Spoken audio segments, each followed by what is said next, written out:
긍휼을 따라 내 죄악을 지워주소서. 나의 죄악을 맑게 씻으시며 나의 죄를 깨끗이 제하소서. 물은 나는 내 죄가를 아오니 내 죄가 항상 내 앞에 있나이다. 내가 주께만 범죄하여 주의 목전에 악을 행하였사오니 주께서 말씀하실 때에 의로우시다 하고 주께서 심판하실 때에 순전하시다 하리이다. 내가 죄악 중에서 출생하였으며 어머니가 죄 중에서 나를 잉태하였나이다. 보소서, 주께서는 중심이 진실하심을 원하시오니 내게 지혜를 은밀히 가르치시리이다. 사랑의 하나님, 이 시간 지난 한 주간을 살면서 지은 죄를 모두 고백합니다. 하나님께 영광을 가렸던 언행을 용서하옵소서. 말과 행동으로 이웃의 마음에 상처를 주었으며 위선과 치장으로 자신을 속였고 불신과 불평으로 하나님을 아프게 했습니다. 이웃을 먼저 대접하기보다 항상 섬김받기를 바랬으며 남의 처지를 먼저 이해하지 못하고 자신의 고집만 부렸습니다. 온유하고 겸손한 마음을 가지기보다 교만과 불순종의 삶을 살았습니다. 불의를 보고도 묵인한 자신을 용서하옵소서. 코로나 시국에서 하나님의 이름을 그릇되게 사용하지 말라는 계명을 어긴 주체가 한국교회와 우리들임을 고백합니다. 이제 붉은 베옷을 입고 제 위에 앉아 하나님과 나만이 아는 은밀한 죄를 자백하며 조용히 기도를 드리고자 합니다. 우리의 기도를 받아주시옵소서. 예수 그리스도 이름으로 기도합니다. 아멘.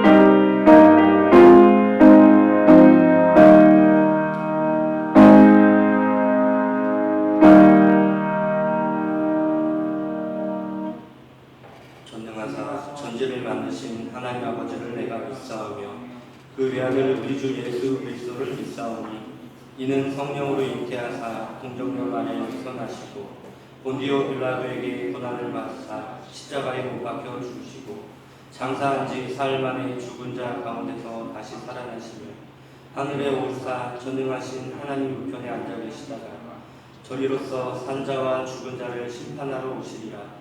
성령을 믿사오며 거룩한 공예와 성도가 서로 교통하는 것과 죄를 사하여 주시는 것과 몸이 다시 사는 것과 영원히 사는 것을 믿사옵나이다.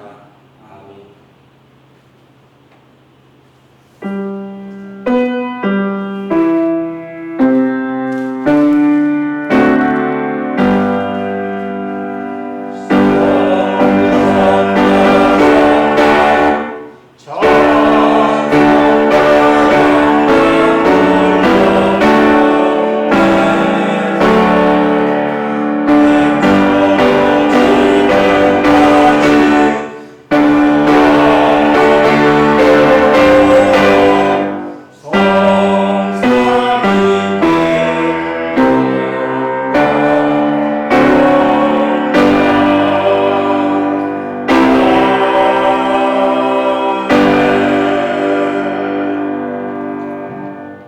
내가 여호와를 기다렸더니 귀를 기울이사 나의 부르짖음을 들으셨도다. 나를 인도하기를 운동과 추억에서 세워주시고 내 발을 반석 위에 두사 내 걸음을 견고하게 하셨도다. 새 노래 곧 우리 하나님께 올릴 찬송을 내 입에 두셨으니 많은 사람이 보고 두려워하여 여호와를 의지하리로다. 나의 하나님이여 내가 주의 뜻 행하기를 즐기오니 주의 법이 나의 심중에 있나이다. 주 찾는 자는 다 주 안에서 즐거워하고 기뻐하게 하시며 주의 구원을 사랑하는 자는 항상 말하기를 여호와는 위대하시다 하게 하소서.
모세가 그의 장인 미디안 제사장 이드로의 양떼를 치더니 그때를 광야 서쪽으로 인도하여 하나님의 산 호렙에 이르매 여호와의 사자가 떨리더라도 도답을 세워 그에게 하나님이시니라.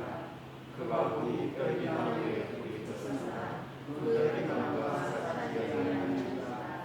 여호와께서 이르시되 내가 애굽에 있는 내 백성의 고통을 분명히 보고 그들이 그들의 감독자로 말미암아 부르짖음을 듣고 그 근심을 알고 내가 내려가서 그들을 애굽인의 손에서 건져내고 그들을 그 땅에서 인도하여 바라보고 방해한 땅, 저가 우리를 땅, 곧 가나안 족속, 헷 족속, 아모리 족속, 그리스 족속, 히위 족속, 여부스 족속의 장애를 하였다.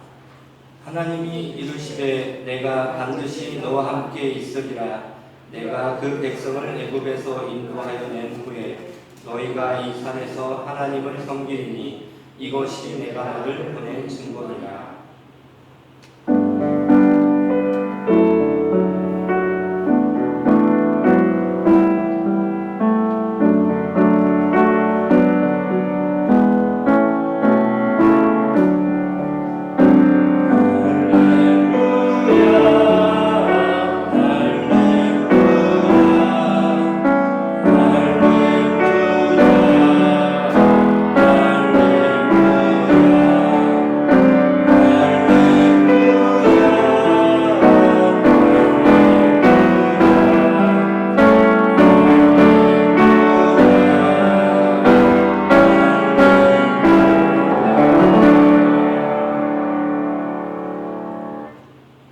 할 일이 생각나거든 지금 하십시오. 오늘은 하늘이 맑지만 내일은 구름이 보일지 모릅니다. 이제는 이미 당신의 것이 아니니 지금 하십시오.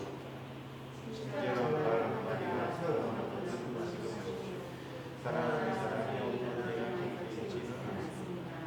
사랑의 마음이 있다면 지금 하십시오.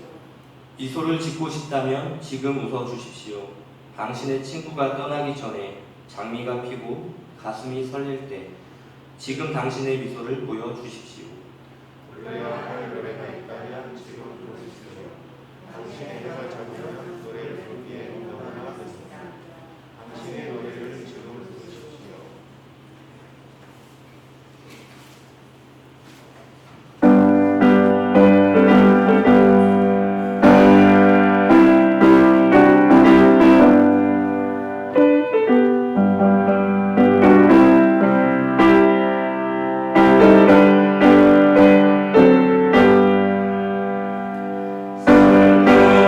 내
사랑과 은혜가 많으신 하나님, 8월의 마지막 날을 맞아 예배하게 하심을 감사합니다. 지난 여름을 돌아봅니다. 기록적인 폭우가 그치자 폭염이 왔고 곧이어 태풍이 이어졌습니다. 올 초부터 유행한 코로나는 소강 상태를 유지하다 다시금 재확산되고 있습니다. 연이은 재해들로 한국 사회는 흉흉하고 국민들의 살림살이는 어렵기 그지없습니다. 주님, 이러한 시기일수록 주님의 말씀에 귀 기울이는 광염의 가족들이 되게 하옵소서. 전염병은 기근과 전쟁과 더불어 하나님께서 징벌을 행하실 때 사용하셨던 그런 기본적인 도구임을 기억하게 하옵소서. 하나님의 징벌은 우리가 하나님의 뜻대로 살지 않을 때 우리에게 오는 것입니다. 무분별한 개발과 그로 인한 환경 오염과 전지구적인 다양한 형태의 재앙들, 이 모든 것들이 인간들이 하나님께서 만드신 아름다운 창조 세계를 잘 보존하고 잘 다스리라는 청지기의 사명을 지키지 않았기 때문임을 시인합니다. 주님, 이 시간 깊이 회개하오니 불의한 저희들의 오만과 욕심을 벌하여 주시옵소서. 주님께서 우리에게 하시고자 하는 말을 잘 듣기 위해 세밀하게 귀를 기울이는 믿음을 허락하여 주시옵소서. 현재 인간들에게 닥친 다양한 재앙들이 모두 인간의 죄로부터 비롯됨을 깨닫게 하시어 우리의 잘못을 경계하게 하옵소서. 주님, 현재 한국교회는 자성이 필요합니다. 8.15 광복절 이후 재확산되는 코로나의 중심에는 교회가 있습니다. 광복절 이후 발생하는 전체 감염자의 절반이 교회에서 나오고 있는 현실입니다. 그럼에도 대면 예배냐, 비대면 예배냐, 그게 예배냐, 아니냐 말이 많습니다. 위기의 순간 논쟁을 하기보다 생명을 살리는 일에 교회가 무엇을 해야 할지 고민하게 하옵소서. 우리 삶의 중심에 하나님을 두려워하고 하나님의 생명을, 사람의 생명을 존중하고 귀하게 여기는 마음을 갖게 하옵소서. 주님, 혼돈의 시기를 맞아 평범하고 무탈했던 날들의 소중함을 새삼 깨닫습니다. 아무 걱정 없이 주일에 함께 모여 찬양과 경배로 예배드렸던 날들을 기억하며 다시금 곧 예배가 회복될 수 있도록 한마음 한뜻으로 기도하게 하옵소서. 이 시간 교회에 나오지 못하고 각자의 처소에서 예배를 드립니다. 우리가 예배하는 이곳에 주님께서 임재하심을 고백하오니 어느 곳에 있더라도 경건과 진심으로 예배할 수 있도록 하옵소서. 주일 성수를 하지 못하기에 우리의 신앙은 흔들리고 흐트러지기 쉽습니다. 이러한 시기일수록 각자에게 맡겨진 직무와 책임을 다하고 더욱더 신앙을 굳게 세워 혼란한 시기를 이겨나가게 하옵소서. 항상 깨어 있어서 우리의 삶의 여정에 우리와 함께 하시는 하나님을 깨닫게 하시고 우리와 동행하여 주시옵소서. 주님, 위기의 시간은 지나가기 마련입니다. 지혜를 강구하오니 이 위기의 상황을 슬기롭게 대처하는 광염의 가족들이 되게 하옵소서. 세상의 유언비어와 낭설에 휩쓸리지 않고 오로지 주님만을 바라보고 나아가는 공동체가 되게 하옵소서. 또한 공석인 담임 목사님의 자리에 조식 목사님이 오시기를 기도합니다. 혼란한 시기 광영교회를 잘 이끌 수 있는 목사님을 허락하여 주시옵소서. 그리하여 위기를 기회로 만드는 놀라운 역사를 허락하여 주시옵소서. 오늘 이 예배를 위해 수고하는 손길들이 있습니다. 그들을 기억하여 주시고 이 시간 각자의 처소에서 함께 예배드리는 주님의 자녀들 역시 하나하나 세밀하게 축복하여 주시옵소서. 또한 각자의 고민들, 기도 제목들을 기억하여 주시고 그들의 간구에 귀 기울여 주시옵소서. 몸은 비록 떨어져 있지만 이 예배를 통해 공동체성을 회복하고 하나됨을 느끼는 복되고 벅찬 시간이 되게 하옵소서. 우리를 연결하시어 하나 되게 하시는 예수 그리스도 이름으로 기도드립니다. 아멘.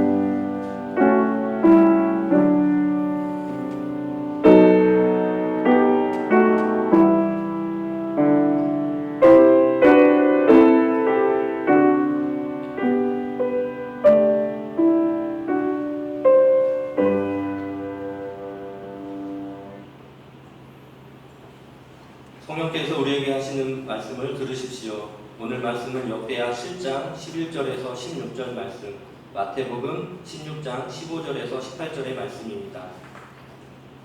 솔로몬이 여호와의 전과 왕궁 건축을 마치고 솔로몬의 심중에 여호와의 전과 자기의 궁궐에 그가 이루고자 한 것을 다 형통하게 이루니라.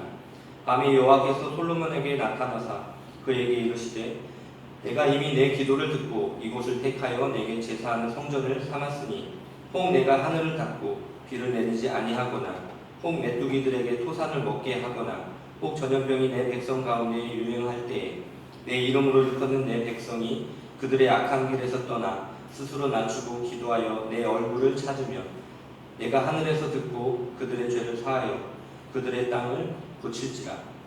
이제 이곳에서 하는 기도에 내가 눈을 들고 귀를 기울이니 이는 내가 이미 이 성전을 택하고 거룩하게 하여 내 이름을 여기에 영원히 있게 하였음이라. 내 눈과 내 마음이 항상 여기에 있으리라. 이르시되 너희는 나를 누구라 하느냐? 시몬 베드로가 대답하여 이르되 주는 그리스도시요 살아계신 하나님의 아들이시니이다. 예수께서 대답하여 이르시되 바요나 시몬아 내가 복이 있도다. 이를 내가 알게 한 이는 혈육이 아니요 하늘에 계신 내 아버지시라. 또 내가 내게 이르노니 너는 베드로라. 내가 이 반석 위에 내 교회를 세우리니 음부의 권세가 이기지 못하니라. 이 말씀은 살아계신 하나님의 말씀입니다. 아멘. 하나님께 감사드립니다.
덕성 감사합니다. 복된 주일 우리 성도님들에게 하나님의 은혜가 충만하시기를 바랍니다. 예수님만이 우리의 참 소망이십니다. 예수님만이 우리의 참 기쁨이십니다. 십자가만이 우리의 피난처이십니다. 이 시간 각자의 처소에서 주님의 보좌 앞으로 나옵시다. 우리의 마음의 문을 열고 하나님이 주시는 말씀에 귀를 기울여 보십시다. 오늘 우리 모두가 각자의 자리에서 기대면 온라인 예배로 드리지만 우리가 어느 곳에 있든지 신령과 진정으로 드리는 곳에 임마누엘 하나님께서 함께하고 계십니다. 코로나 질병에 하루속히 퇴치되고 우리의 일상이 온전히 회복될 수 있기를 간절히 기도합니다. 여러분, 이스라엘의 성지순례를 가면 반드시 들리는 곳이 있는데 예루살렘 성입니다. 예루살렘 성은 이스라엘 예루살렘의 그 도심에 위치해 있고, 또 이 성곽을 돌다 보면은 과거 성경에 나와 있는 많은 그 지명들을 우리가 직접 경험할 수가 있습니다. 그 가운데 예루살렘 성전이 지금도 흔적이 남아 있는데 통곡의 벽만 지금 남아 있죠. 황금 사원을 비롯한 그 황금 동으로 비롯된 그 황금 사원을 비롯해서 그 옛날 파리했던 그 성전의 윤곽이 남아 있습니다. 예루살렘 성전은 역사적으로 3번 건설되고 무너졌던 그런 영역의 역사를 지니고 있습니다. 이스라엘의 제3대 왕인 솔로몬은 하나님의 성전을 건축했습니다. 아브라함이 이삭을 제물로 바쳤던 그 모리아산의 그 지역에 터를 잡고서 건축 기간만 7년이 걸렸습니다. 그 성전의 규모가 얼마나 화려했던지 열왕기상 3장 이하 또 역대기 하에 보면 성전 건축 과정이 이렇게 기록되어 있습니다. 여러분, 그 솔로몬이 지었던 성전은 그 성전 마당과 성소로 이렇게 구성되어 있었습니다. 성전 마당에 들어가서 이제 성소로 들어가게 되면 그 성소 안 중앙에는 금향단, 향불을 피우는 향단이 있었고, 또 우측에는 진설병, 12개의 지파를 상징하는 그 10개의 진설병이 놓여 있었고, 좌측에는 금촛대가 이렇게 배치되어 있었습니다. 그리고 또 성소 안에도 지성소가 구분이 되어 있어서 그 지성소 안에는 여러분 잘 아는 언약궤, 법궤가 안치되어 있습니다. 그러니까 성소 안에는 분향단이 가운데 있었고, 또 좌우측에 진설병과 진설대, 그리고 금촛대, 그리고 지성소 안에 언약궤가 이렇게 안치되어 있었다는 것입니다. 출애굽한 이스라엘 백성들은 광야 시절에도 그들은 야훼 하나님을 섬기며 제사 지내는 천막 성전이 있었습니다. 한마디로 말하면 이동식 성전이었죠. 그리고 그들이 가나안 땅에 입성한 이후에 한동안 성소로 있었던 곳이 에브라임 지파의 중앙에 있었던 실로라는 곳이 성소가 되었습니다. 그리고 나중에 이제 다윗이 여부스 족속이 점령하고 있었던 그 예루살렘을 수도로 삼고서 그곳으로 이제 법궤를, 하나님의 궤를 이렇게 안치하는 그런 이야기들이 사사기에 기록되어 있습니다. 출애굽부터 시작해서 솔로몬이 성전을 짓기까지, 하나님의 성전을 짓기까지 약 300여 년의 기간이 있었습니다. 그러니까 그들이 하나님을 모시고 하나님께 예배드리고, 또 절기 때마다 백성들이 모여서 하나님께 제사드리는 북바지 성전을 오랫동안 기다려왔는데 솔로몬 시대에 와서 드디어 이 성전이 7년의 역사를 거쳐서 완공되었습니다. 이 성전이 이제 완공이 되어서 하나님께 봉헌하게 되었으니 얼마나 감격스러웠겠습니까? 이 성전 봉헌식 날 솔로몬은 온 이스라엘 백성들이 보는 앞에서 함께 솔로몬이 하늘을 우러러보고 두 손을 높이 들고 하늘을 향해서 하나님께 기도를 올립니다.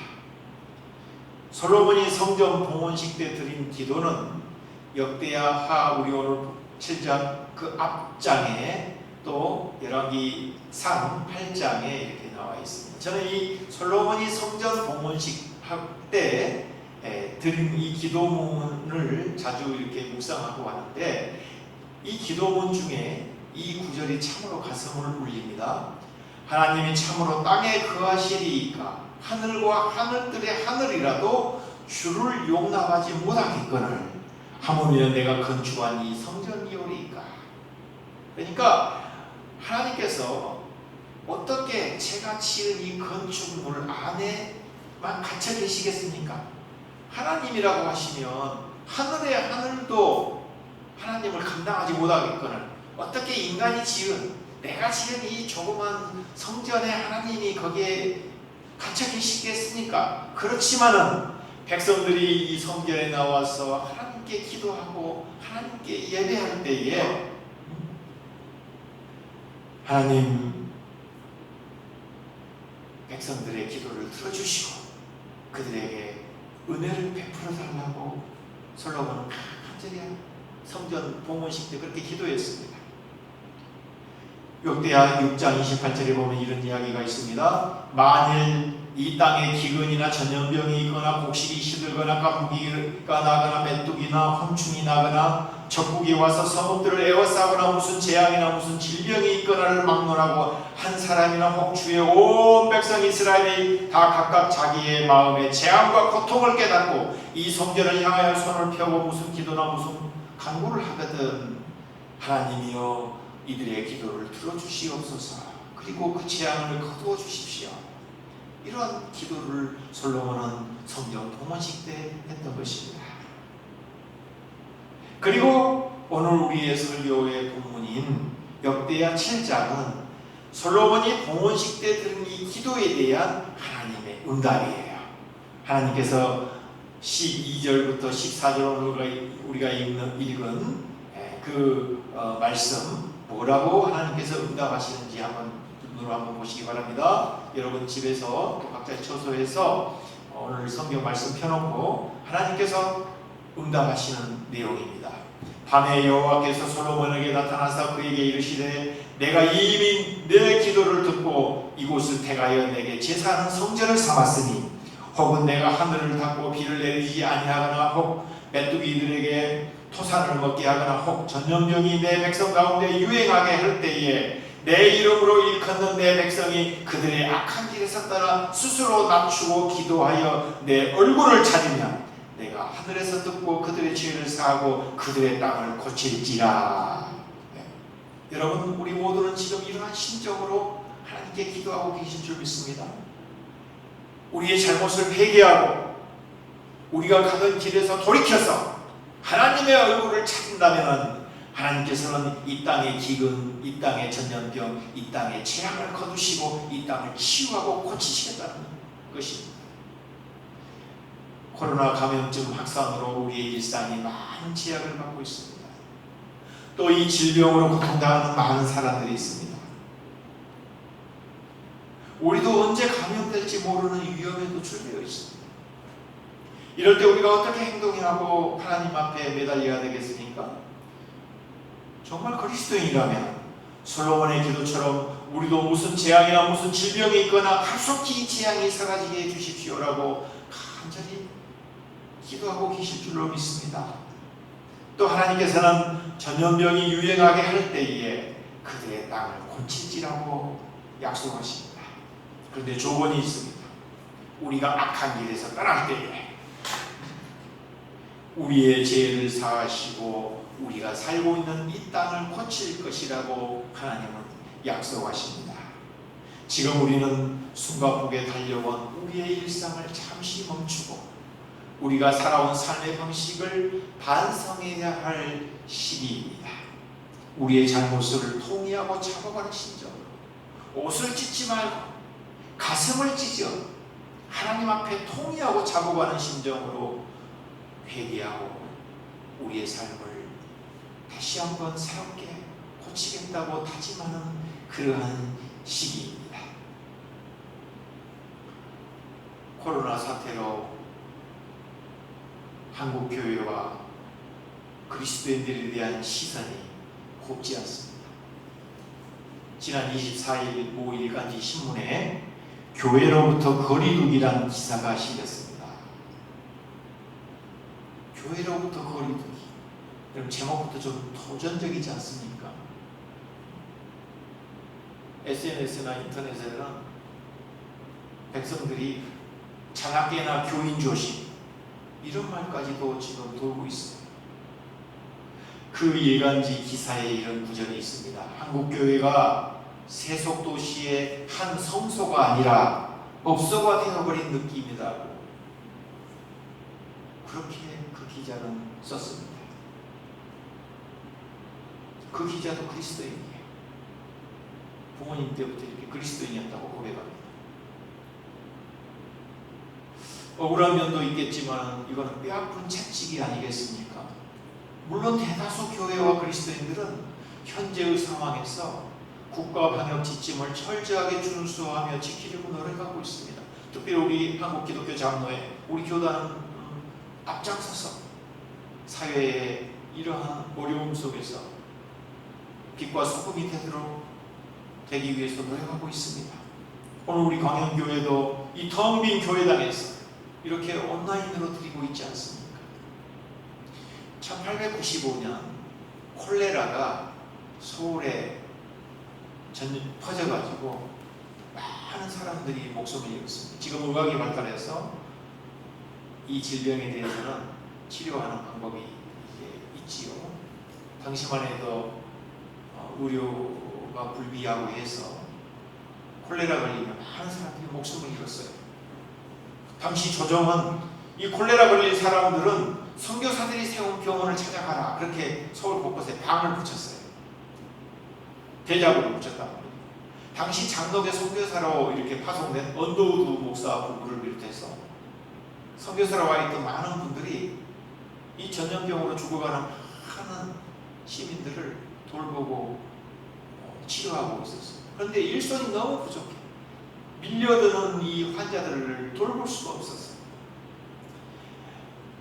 그래서 자원봉사자들을 모집했는데 당시 언더우드 선교사가 심하고 있었던 세문안교회 많은 성도들이 직접 팔을 걷어붙이고 자원봉사에 나섰습니다. 그들은 목숨을 걸고 콜레라 환자들을 열심히 간호하고 돌보는데 최선을 다했어요. 마침내 콜레라가 퇴치되고 이제 조정은 감사의 표시로 자원봉사자들에게 임금을 지불했습니다. 그런데 그 교인들은 그 임금을 자기들이 받을 수 없다고 해서 교회에 또 다 헌금을 했던 그런 미담이 있습니다. 여러분, 독립운동가로 알려져 있던 유명한 목사님이 계셨어요. 당시에 몇 년 후에 또 콜레라가 퍼진 거예요. 전덕기 목사님이 계셨어요. 이분은 전염병이 이렇게 창궐했을 때 팔을 걷어붙이고 죽은 사람들을 장례 치러주는데 아주 열심히 했습니다. 당시 사람들이 전염병으로 죽은 사람들을 가까이 하지 않았기 때문에 콜레라 죽은 사람들이 시체가 있으면 사람들이 가서 염해서 장례를 치러줘야 되는데 섣불리 가려고 하지 않았습니다. 그런데 이 전덕기 목사님과 교인들은 교인이나 비그리스도인이나 할 것 없이 많은 사람들에게 그렇게 도움을 주고 환자들을 치유해주고 또 장례를 치러주는데 아주 앞장섰습니다. 전 목사님의 그 신방 가방에는 시체 염하는 도구를 이렇게 갖고 다니셨다고 합니다. 그래서 이 전 목사님은 가난한 사람들의 친구요, 특별히 서울 시내의 상여분들이 이 전 목사님을 굉장히 좋아하고 존경했다고 합니다. 가난하고 힘없는 사람들이 병들어 죽으면 그들의 장례를 통으로 다 치러줬기 때문에 그렇습니다. 불과 200년 전에 한국교회 이야기입니다. 이게. 그러니까 백성들이 위기에 처하고 어려움이 있을 때에 이웃을 위해서 헌신하고 봉사했던 아름다운 이야기들이 한국교회에 많이 있었다 이 말이에요. 이러한 모습이 한국교회의 힘이요 저력입니다. 그렇다면 오늘 우리 사회에서 우리 교회가 어떤 역할을 해야 되겠습니까? 성도 여러분, 교회란 과연 무엇입니까? 여러분에게 교회의 이미지는 어떤 것입니까? 저는 태어나 보니 가정이 기독교 집안이어서 자연스럽게 교회를 다니게 되었습니다. 저희가 어렸을 때부터 교회 하면 우리 교회가 가장 컸거든요.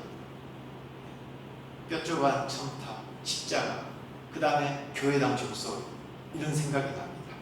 부활절이나 성탄절에 가면 동네 친구들과 함께 우르르 몰려가면 교회에서 맛있는 과자도 주고 여러 가지 선곡도 하면서 재미나게 교회가 생활의 이 학교 외에는 교회가 그 놀이터처럼 그런 어머니 품속 같은 그런 곳이 있습니다. 중고등부 시절에는 문화의 밤이라든가 여러 음악회 이런 각종 문화 행사들을 교회를 통해서 접했습니다. 아마 성도님들도 모두 각자 교회에 대한 경험들이 있으실 것입니다. 그런데 요즘 부쩍 저는 과연 교회가 무엇일까 그런 물음을 하면서 오늘 이 말씀을 묵상을 하면서 준비했습니다. 여러분, 교회란 말의 헬라어는 에클레시아라는 말인데, 에클레시아라는 말은 불러낸 사람들의 모임, 회합, 그런 뜻을 갖고 있습니다. 불러낸 사람들의 모임이라는 거예요. 그것이 교회예요. 그러니까 우리가 교회하면 교회당 건물을 생각하기 쉬운데, 교회라는 말은 사람을 지칭하는 것이에요. 두세 사람이 모인 곳에 내가 너희와 함께 하겠다. 예수님 말씀하시지 않았습니까? 교회는 건물이 아니라 사람이다. 고린도전서 6장 19절 보면 너희 몸은 성령의 전이라고 그렇게 이야기했습니다. 그러니까 우리 각자 한 사람 한 사람이 바로 움직이는 성전인 거예요. 너희 몸은 성전이라고. 에베소서 1장 23절 보면 교회는 그리스도의 몸이라는 표현이 나옵니다. 여러분, 몸이라는 말이 나오면 빨리 지체라는 단어가 생각나야 돼요. 그러니까 몸과 지체는 뗄래야 뗄 수 없습니다. 그리스도의 몸인 교회와 우리가 지체로서로 연결되어 있습니다. 그렇다면 교회라는 것은 바로 우리 자신입니다. 우리 자신이 곧 교회예요. 움직이는 교회, 움직이는 성전이라고 말할 수 있겠습니다. 그러면 우리가 교회로서의 역할을 하려면 어떻게 해야 되겠습니까? 오늘 역대하 3장 이하에 나와 있는 솔로몬의 성전 건축 과정과 그 건물을 살펴볼 때에 성전에는 반드시 4가지 요소가 갖춰져 있었다고 했습니다. 성전 중앙에는 금향단 배치되어 있었습니다. 거기는 향을 피워서 연기를 나게 합니다. 향불은 곧 뭐겠습니까? 하나님에게로 올라가는 그 향을 하나님께서 흠양하신다, 맡으신다, 그런 의미를 갖고 있어요. 그래서 향불을 늘 피운다는 것은, 금향단이 있다는 것은 기도를 의미하는 것입니다. 하나님께 늘 기도하는 그러한 기도의 행위가 있어야 우리가 성전이라고 할 수 있다는 겁니다. 또 하나는 금촛대가 있다고 했습니다. 금촛대는 어두운 세상을 밝히는 빛입니다. 불빛을 상징하는 것이죠. 그러니까 그리스도인들이 세상의 빛이에요. 또 진설대 하나 위치해 있었죠. 진설대는 그 위에 떡이라든가 많은 그런 것, 제사 제물을 거기다 올려놓은 것이죠. 진설대는 어떻게 보면 이웃을 향한 섬김과 봉사, 헌신을 상징합니다. 그리스도인들은 이웃을 내 몸처럼 사랑하라는 섬김과 헌신을 할 때에 참 그리스도의 제자라고 할 수가 있습니다. 그리고 마지막에는 지성소 안에 뭐가 안치되어 있었다고 했습니까? 언약궤, 법궤가 안치되어 있습니다. 그 법궤 안에는 십계명 돌판이 있죠. 하나님의 말씀을 상징합니다. 그러니까 하나님의 말씀을 가슴에 새기면서 성경 말씀에 순종하는 것이야말로 참 그리스도인이요 성전의 중요한 요건이다. 그러니까 우리가 움직이는 성전이라고 한다고 하면 우리의 삶에서도 이 네 가지 요소가 갖춰져 있어야 돼요. 금양단, 늘 기도가 있어야 되겠지요. 금초대, 세상의 어둠을 밝히는 빛의 역할을 해야 되겠지요. 진설병, 항상 이웃을 향해서 섬기는, 봉사하고 헌신하는 자세가 있어야 되겠지요. 그리고 지성소에 법궤가 있다고 했습니다. 하나님의 말씀에 순종하며 그 말씀대로 살겠다라는 결단이 있을 때에 우리가 참 성전으로 역할을 할 수 있다 이 말이에요. 과연 우리는 움직이는 교회로서 이 사회와 역사를 향해서 그리고 우리의 이웃을 향해 빛이요 섬김과 헌신을 하고 있는지 우리 함께 이 말씀을 통해서 묵상해 보시기를 바랍니다. 오늘 복음서 본문은 저 유명한 제자들과 예수님과에 있었던 이야기입니다. 마태복음 16장에 보면 여러분 가이사랴 빌립보 지역에서 예수께서 제자들에게 물으셨던 두 가지의 질문. 세상 사람들이 나를 누구라고 하느냐? 세례요한이라고 합니다. 엘리야라고 합니다. 에레미야라고 합니다. 한마디로 말하면 제자들의 눈에 비친 또 세상 사람들의 평판, 예수님, 세상 사람들의 눈에 비친 예수님의 모습은 위대한 위인이나 인물로 비추어졌다 이 말입니다. 그런데 복음서 기자는 지금 예수님의 첫 번째 질문에 초점을 두고 있지 않습니다. 두 번째 질문이에요. 예수님은 바로 제자들에게 바로 묻습니다. 그러면 너희는 나를 누구라고 하느냐? 이 질문은 예수님께서 오늘 각자 우리 한 사람 한 사람에게 묻는 질문하고도 똑같습니다. 너는 나를 누구라고 하느냐? 다른 사람 뭐라고 고백하는 것 관계없이 너는 나를 누구라고 하느냐? 여러분 한번 우리 고백해 보십시다. 그때에 베드로가 나서서 주는 살아계신 하나님의 아들이시고 우리의 그리스도이십니다. 그렇게 고백하십니다. 여러분 이 위대한 고백을 한번 읽어보십시다. 이르시되 너희는 나를 누구라고 하느냐? 시몬 베드로가 대답하여 이르되 주는 그리스도시요 살아계신 하나님의 아들이시니이다. 예수께서 대답하여 이르시되 바요나 시몬아 내가 복이 있도다. 이를 내게 알게 한 이는 혈육이 아니요 하늘에 계신 내 아버지시니라. 또 내가 내게 이르노니 너는 베드로라. 내가 이 반석 위에 내 교회를 세우리니. 누구 교회를 세운다고요?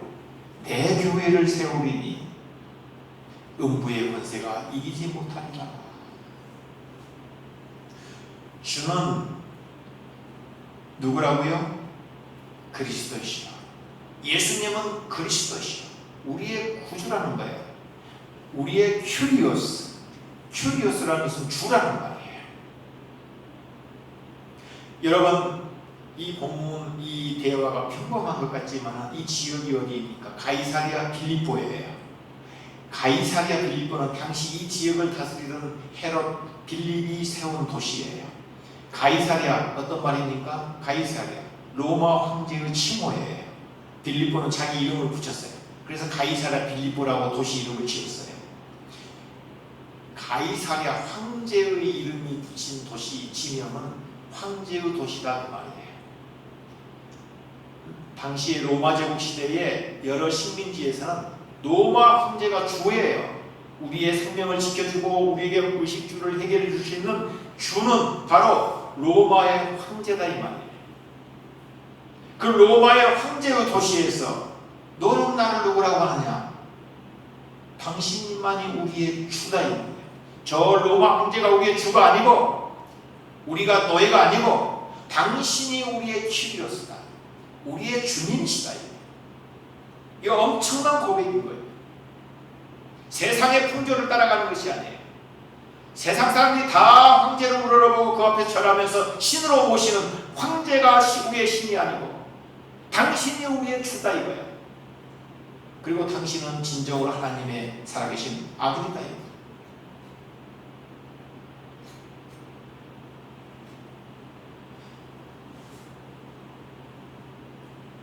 살아계신 하나님의 아들 예수 그리스도.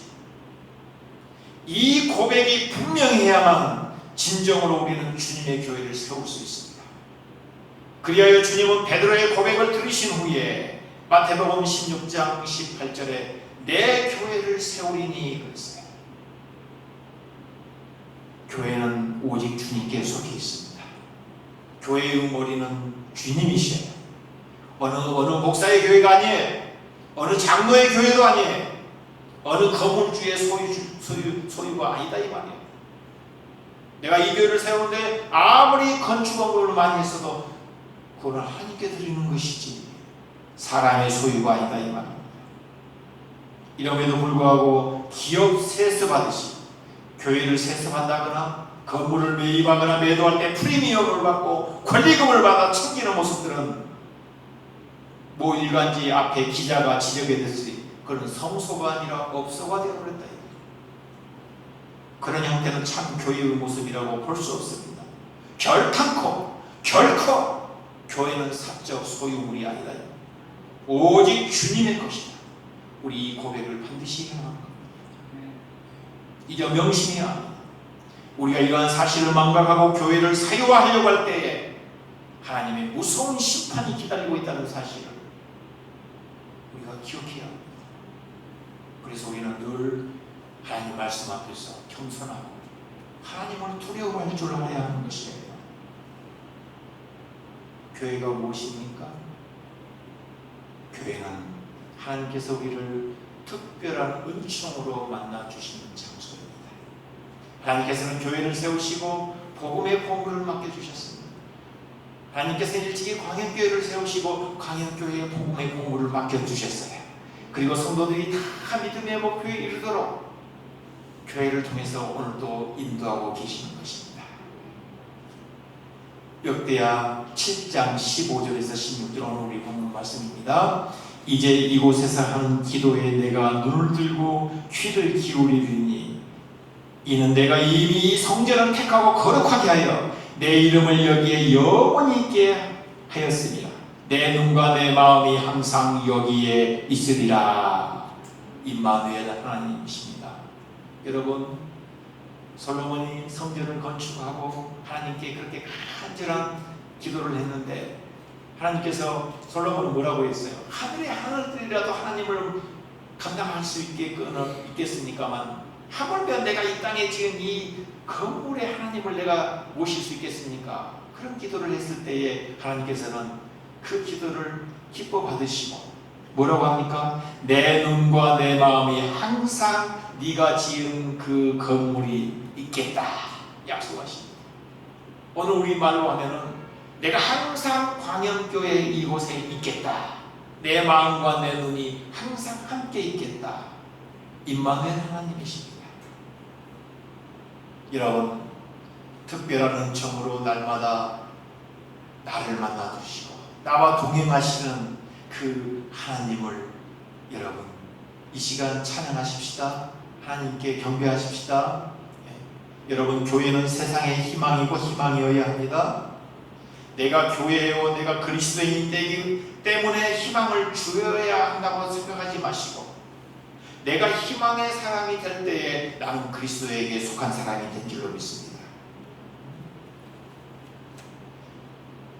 내가 그리스도인이기 때문에 내가 교회 다니기 때문에 내가 정의를 해야지. 그건 율법이에요. 그건 윤리예요. 아니요. 내가 정의로운 일에 몸담고 있을 때에 내가 그리스도인이 되는 거예요.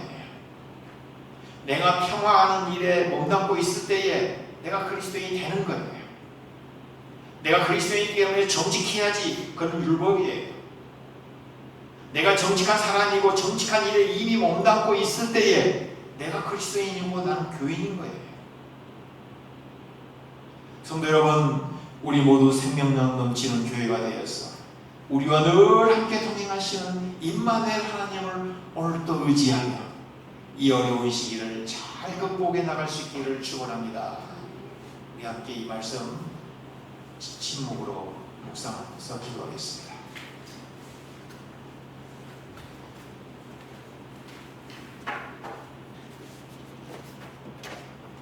주 하나님, 저희들을 부르셔서 자녀 삼아 주시고 오늘도 주의 말씀을 받아서 살게 하심을 감사합니다. 어둡고 캄캄한 이 세상에 빛과 소금이 되어서 하나님 나라를 선하게 이루어가는 믿음의 자녀들이 다 될 수 있도록 우리의 발걸음을 선하게 인도하여 주시옵소서. 우리 주 예수 그리스도 이름으로 감사하며 기도하옵나이다. 아멘.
이 예물이 하나님 나라에 선하게 쓰여지게 하시고 또 이 예물이 쓰여지는 곳에 하나님 나라가 선하게 뽑히고 열매 맺게 하여 주옵소서. 우리의 기업에서는 소득의 11조와 받은 바 은혜에 감사해서 드린 감사 예물과 주정문과 여러 모양으로 갖추어서 하나님께 드리는 손길손길들이 위해 하나님 만복으로 채워주시고 이 어려운 경제 한파 속에서도 저들의 생활이 어려움이 없도록 하나님 지켜주시옵소서. 코로나 사태로 인해서 우리나라뿐만 아니라 전 세계적으로 많은 어려움을 겪고 있는 이웃들이 있습니다. 하루속히 이 감염증이 사라지고 우리의 일상이, 소중한 일상이 회복될 수 있도록 은혜 베풀어 주시옵소서. 오늘도 고통당한 우리의 이웃들의 아픔을 치유해 주시옵소서. 이 나라의 백성을 굽어 살펴주시고 긍휼히 여겨주시고 교회와 그리스도인들이 참으로 가슴을 찢고 회개하며 통회하며 오늘 우리에게 주어진 그 말씀을 깊이 새기면서 참 그리스도인으로서 거듭날 수 있도록 은혜 내려 주시옵소서. 우리 주 예수 그리스도의 이름으로 감사하며 기도하옵나이다. 아멘.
이제는 우리 주 예수 그리스도의 구속의 은혜와 하나님의 무한하신 사랑과 성령님의 감동 가반의 주 역사하시니 오늘 각자의 처소에서 예배드리는 우리 광림교회 성도들의 가정과 저들의 삶의 모든 일터와 저들의 자녀 손들 위해 또 우리 광림교회 위해 이제로부터 영원토록 함께 계셔 주시기를 간절히 축원하옵나이다.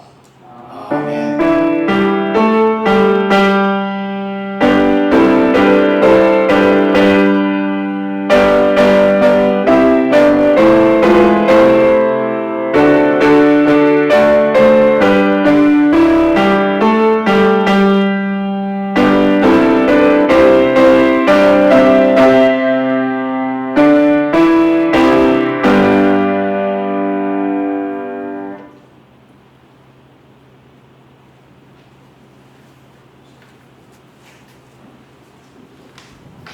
광고드리겠습니다. 먼저 코로나로 인해서 어려운 시기를 보내고 있는 한국 교회와 그리고 우리 교인들에게 위로와 힘이 되시는 그 말씀을 전해주신 김주환 목사님께 감사의 말씀을 드립니다. 오늘은 성령 강림 후 13번째 주일입니다. 요즘 보면 이제 코로나가 심해져서요. 지금 코로나 단계가 2.5단계 수도권 지역에서 이렇게 올라갔다고 합니다. 격상된 상태이기 때문에 자꾸 이렇게 확산이 되고 감염이 자꾸 늘어나는 시기니까 우리 성도님들도 많이 어려움이 있을 거라고 생각이 됩니다. 그렇지만 이 시기를 우리도 기도로 잘 이겨내야 되시고요. 그리고 오늘 목사님께서 말씀해 주신 대로 우리가 움직이는 교회 성전이라는 그 마음을 꼭 가지시고 이 어려운 시기를 경건하고 신실한 마음으로 잘 이겨낼 수 있었으면 합니다. 저희 교회는 당분간은 이제 코로나 때문에 온라인 예배로 계속 드릴 것 같고요. 정부 지침이 내려오는 것에 따라서 발빠르게 대응하여서 이것을 계속 갈 것인지 아니면 다시 우리 예배로 돌아올 수 있을 것인지 계속 지켜보도록 하겠습니다. 그리고 4번 보시면 말씀과 삶 시오로가 나왔습니다. 각자 가져가실 수 있는 분들은 가져가셔도 되고요. 교회에 나올 수 없는 상황이기 때문에 제가 주보와 말씀과 삶을 가정으로 보내도록 하겠습니다. 그리고 당회가 9월 2일 수요일 7시에 교회 4층에서 있습니다. 그리고 서울 노회 119회 정기회가 10월 20일 초동교회에서 있습니다. 그래도 저희가 지금 모이지 못하는 상황에서도요, 토요일 날에는 저희들이 잠깐 나와서 교회를 청소하고 있습니다. 그래서 교회를 지키고 쓸고 닦고 하는 것도 중요한 일이기 때문에 시간이 되시는 분들은 오셔서 사회적 거리 잘 지키고 방역을 하면서 청소를 할 수 있도록 하겠습니다. 그리고 재정부 안내인데요. 지난 재집회 때 저희 나왔던 안건들이 있는 걸로 알고 있습니다. 그래서 김창줄 목사님의 퇴직금은 8월 3일에 그리고 총무 선거 후원금은 8월 19일에 재정부에서 송금하였다는 것을 이렇게 알려드립니다. 그리고 교회가 지금 어렵기 때문에 잘 나오시지 못하고 있는데요. 그래서 여기 보면 저희 교회 계좌번호를 밑에 안내해 드렸습니다. 그래서 혹시 헌금을 하실 분들은 직접 나오시지 못하더라도 온라인으로 이렇게 해주시면 될 것 같습니다. 이것으로 광고를 마치도록 하겠습니다. 주님 안에서 기도로 함께 하시고 다시금 저희 교회가 회복되어서 공교회로 다시 예배로 모일 수 있는 그날을 기다리겠습니다. 이것으로 광고를 마치도록 하겠습니다.